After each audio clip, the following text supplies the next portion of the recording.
All right, let's go ahead and get started. So the reading today was spring, because it's the spring equinox. Actually, this morning at like 3:15 or something was the exact moment when day and time, the sun, and the alignment of the stars or whatever makes spring equinox. But we've noticed it, right? We've noticed warming days, and the rain is ceasing to some degree.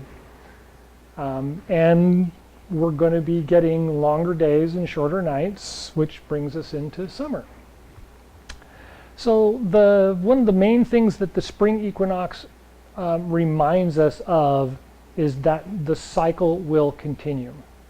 Somewhere in the midst of winter, we begin to wonder, are we going to ever have summer again? Will it ever come back? And so a lot of the early Asian beliefs, a lot of the pagan beliefs, a lot of the shamanistic beliefs all revolve around the idea that when winter gets here, you have to bring some of the spring in with you, so you have something to offer when it's time, right?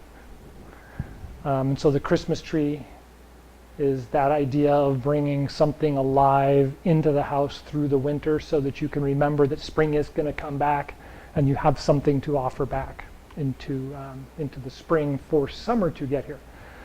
And that idea leads us into the modern Taoist belief and the 5 elements and 12 branches of Asian medicine, and that is that you have to be equitable in the season for the next season to be profitable.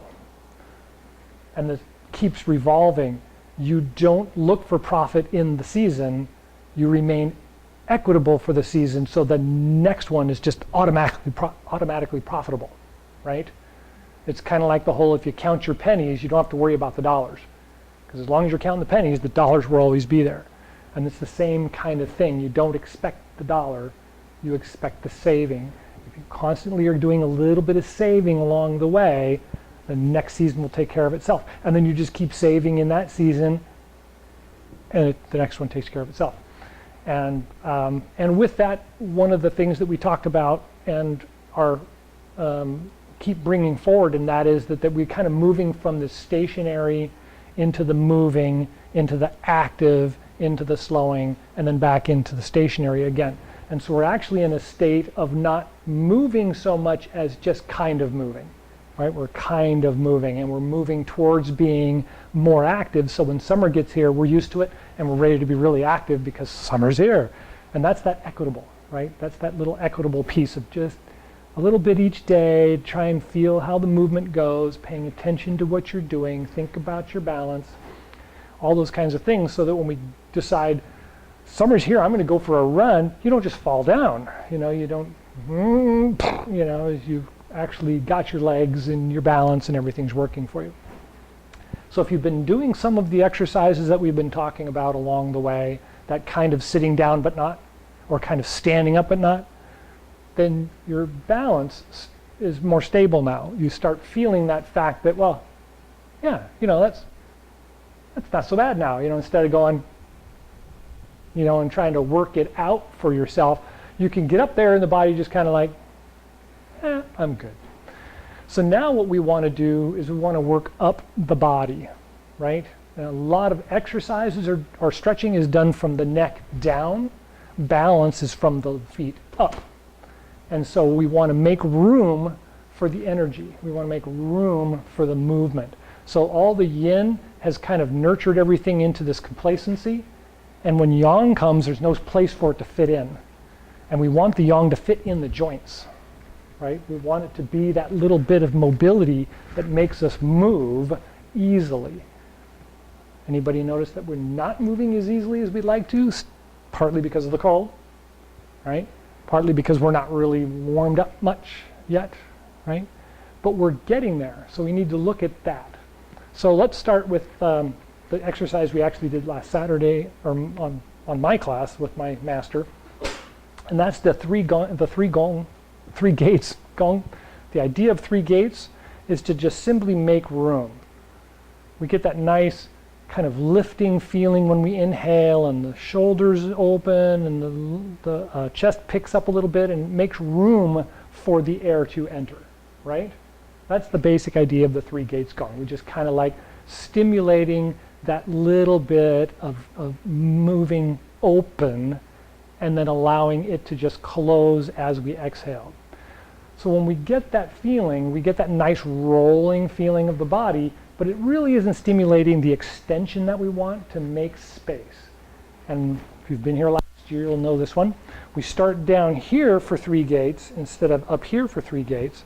And when I come up, I'm going to come up and open really big and wide and reach back and really lift my chest up. And then finish my exhale or finish my inhale and then exhale and come back down. And so you kind of want to feel that all the way to being collapsed feeling. And then the inhale just lifts the whole body up.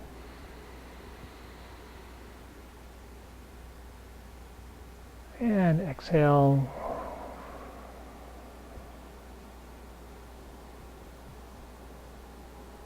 And one more.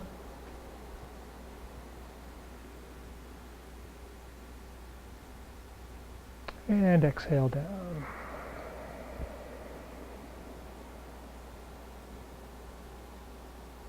And relax.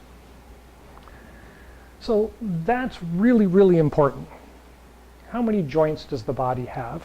How many places do we move, right? When you really stop and think about it, the majority of them are right here. It's between the hips and the top of the head or middle of the head that we have the backbone that has all these little tiny joints. And each one of the ribs comes into it and forms another joint. This is a whole ton of joints right here. And so we, you start going around like that and you're really missing out, right, on all this mobility, right? And so we really want to feel that whole set move, that whole set of joints move. And when we do that, we really get a stimulation, right? The not so much the marrow, but the erectus spinalis encompasses the main nervous trunk, or the main nerve sheath trunk that goes down the spine. So when we do this exercise, we're actually wiggling that group of nerves, and it loosens up the sheath. Anybody know what happens in carpal tunnel syndrome? Or in frozen back syndrome? There's a couple of these common syndromes. The nerve, like an electrical wire, sits inside of a conduit or inside of a sheath-like substance, right? And if the nerve gets overstimulated too many times, it gets hot and it melts to the sheath, right? Like a wire would get hot and melt to the insulator, and you're stuck, right? Now when that nerve is trying to send a signal, it gets stuck there. Hence all the pain from carpal tunnel, right? Or the idea of fusing the back to reduce lower back pain, right? All they're doing is they're dealing with this thing, this little nerve inside of a sheath that's glued into its space. So when we do these kinds of movements that are very subtle, right, and yet very opening and then relaxing and opening and relaxing, we're kind of testing that movement of the nerve in the sheath, and it loosens up, it gets freed up, right? And so then it reduces that irritation, it reduces inflammation. With that, then it reduces inflammation, ironically. And so we start getting a real response, right? The body starts to respond better. And that's the next thing we want to look at for the spring especially, is response. This time of year, well, actually a lot of the time of year, but this time of year we really, really talk about intent, right? The idea that we don't want to really move the body with force, we want to move it with our intent. And so in the email this morning we talked about the body as being all yin, and this little thought that spurs movement is the yang. So this little tiny piece of yang moves this entire body around, which is all a vessel for the yang, right? And so there isn't any yang in my body. If I'm stimulated in some way, then the yang is activating the yin of the body to help it do something. It's not doing it. It's supporting the movement of doing it, right? So that intention is really all it needs to be. The rest of the body should be supportive, should be nurturing, should be balancing, right? Should be harmonious. And the only time it needs to be wild and crazy is when Yang says, oh, you do it now, you know, and then, okay, right? And then go back to being relaxed. And so we're going to kind of look at that as we do our movements today. But the first thing for me to make sure we're doing is to get the moving gong going, right? All my lecturing is a wonderful flowery stuff that has all this hidden meaning that nobody will ever know, except for me. But the Chi Gung exercises are the things you can take home, right? That's the stuff you can leave here with, and you can actually think about it at home and practice it. So let's go ahead and do the first moving gong. So we want to feel the body as we move. So I want to stand here for a moment and just relax. And I want to feel my body supporting itself. So that's that yin character. I just want to just sit here and feel the body as just kind of waiting. It's just waiting for me to tell it to do something. And as I do, I'm going to say, okay, I want to roll back and inhale and fill the body.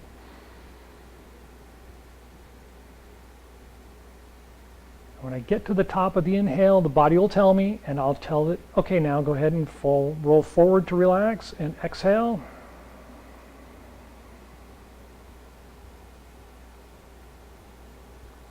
And then we just want to repeat that. So 2 more times to start with.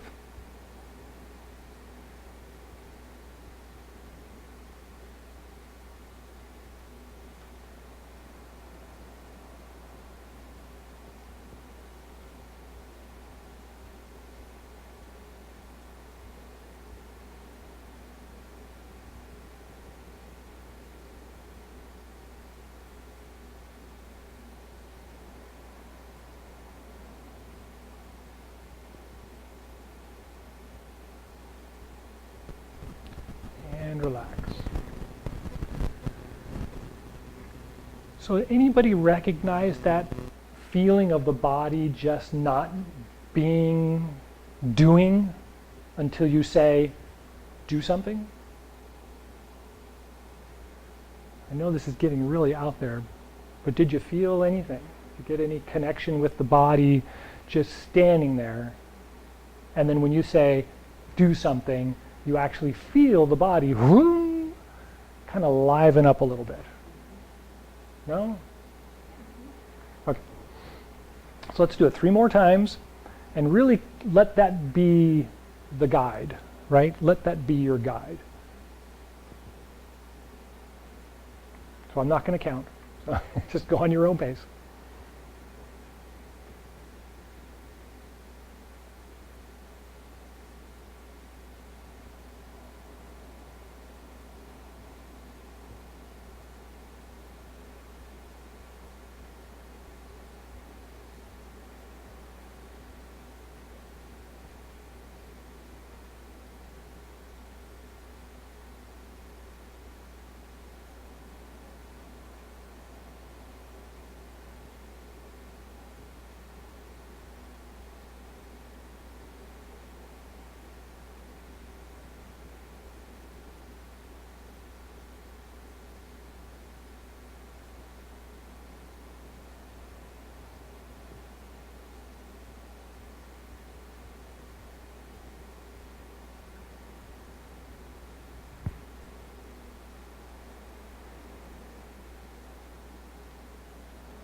right. Any thoughts about that? Are you starting to get more of a sense of just the body being yin, right? And your intention being the yang to move it, right? So how does that relate to healing ourselves? How does that relate to eating, sleeping, right? Just think about that. Let that be something to mull around, and the idea that the body is there to support you, and everything you do in support of it compounds its ability. And that yin, right, boundless potential waiting for a stimulus, right? So second moving gong. The second moving gong uses that little bit wider a stance, sinks down a little bit more, and actually works that idea of the legs being a large portion of pumping the blood through the body, right? It's the second biggest container of blood in the body beyond the heart is in the veins and the arteries in the legs. They're huge. And so we want to think about that kind of pumping up motion and then settling down and allowing everything to just settle down into the feet. And then we bring the hands to the Dan Tien. And as we rise up, we bring them up and out and open. And then as we roll back and exhale, we bring the hands in and drop back down again. And then up and out. Across the toes, and then exhale back as we roll to the heels. And sink down.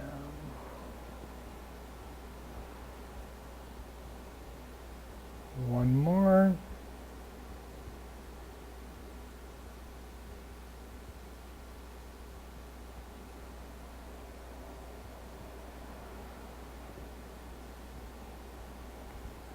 And then reverse, roll back, bring the hands across the hips and then out. Follow it to the toes and then come in and down.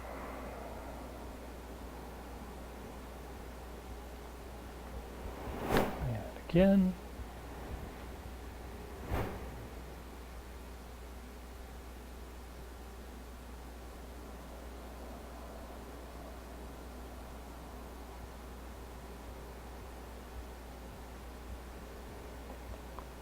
One more.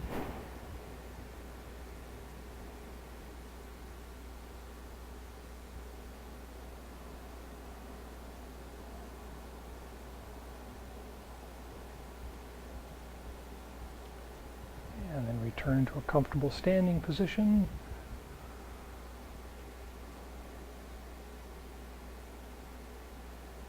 Good. Okay. So any thoughts on that one? Any? No? No revelations? Oh. There should be a little. You should kind of get a little bit of a, oh. Because this is the reawakening, right? The winter's been this very quiet and central internal time, and now the body is coming alive again. And as spring comes, and we give it little tools to remember the movement and remember the circulation, it should be very awakening, but it may be just little tiny things that go, oh, I never noticed that before, right? Explore, discover, acknowledge, accept, right? So that's this time of year. But this time of year, it's inside, working to the outside. In the summertime, it's the outside going out, right? Then travel is great, and mountains and going places and seeing things is going to be very fruitful if we follow this stimulation process through spring and work our way into summer. Then it will all be nurturing all the way through, right? A little bit of a savings account now, all the way through, right? Okay, any questions? What an excellent class.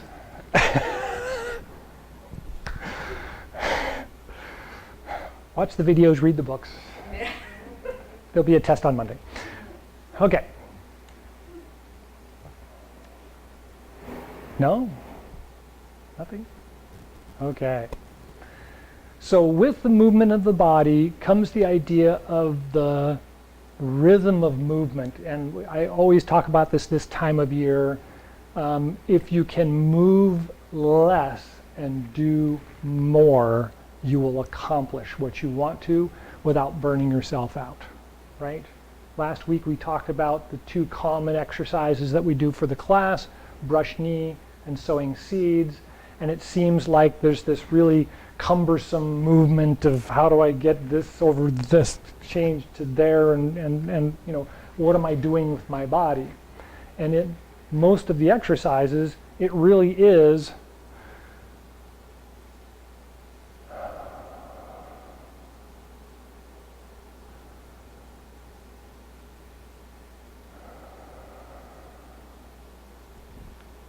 what moved? That's right. My arms didn't do anything. My arms were going along for the ride. I do this exercise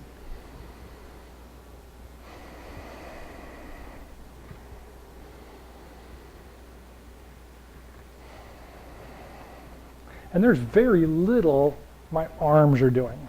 I turn my wrists, I lift them up and I lift them down, right? And all the rest is just the body kind of moving from here to here and turning from here to here. It's not a lot going on, right? It looks like a lot going on. Mechanically, it's like left leg for right arm, you know, trying to figure it all out. But once you kind of get the rhythm of it, it isn't meant to be anything but breathing, right? It always comes back to that for me. It's always just following the breath, and the breath will guide the body. And then you just have that little bit of a yang to say, oh, do that, you know? And okay, the body will go do that for you. All right, so we're going to work on that more as we get into spring. And we'll be walking around the room more. Walking is great this time of year. There's little ponds out here with trees and fresh growth. Excellent, excellent. Walk around them, look at them, smell them, think about the taste of stuff, you know, because that's where we're going. All right. Any last questions? Or any questions before we close? And then, of course, I'll ask you if you have any last questions. All right. Let's do the closing gong.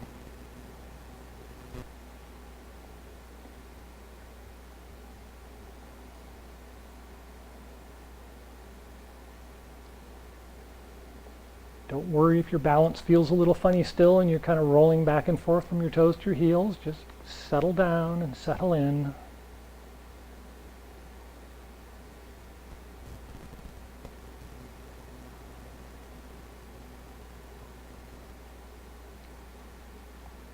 And when you're ready, turn the palms out. Inhale, rise up. Gathering the universal chi.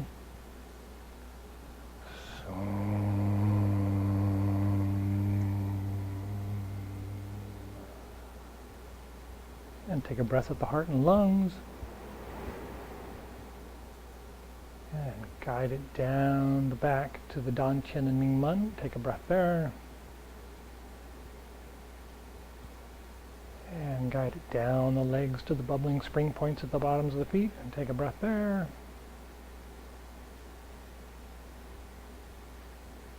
And a couple more breaths.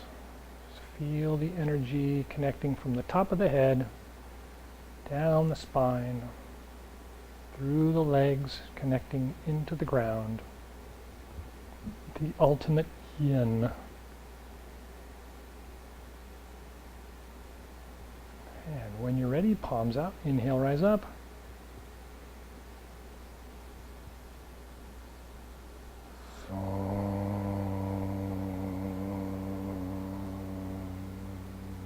Take a breath at the heart and lungs.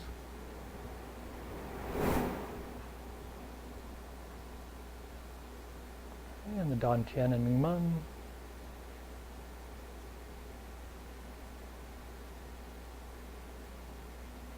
And the bubbling spring points, bottoms of the feet.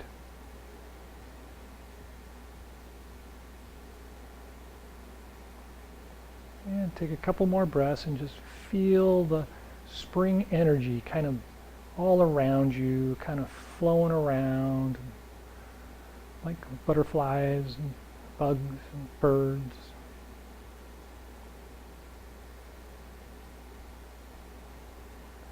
And one more, palms out.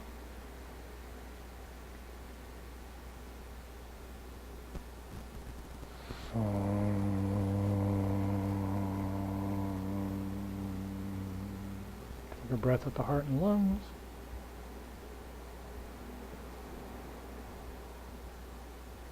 And at the Dan Tian and Ming Meng.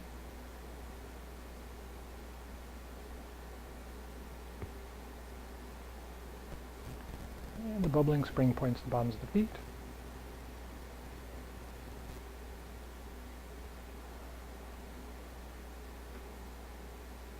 And a couple more breaths. Feel the feet connected firmly to the ground. And the top of the head kind of swaying in the wind.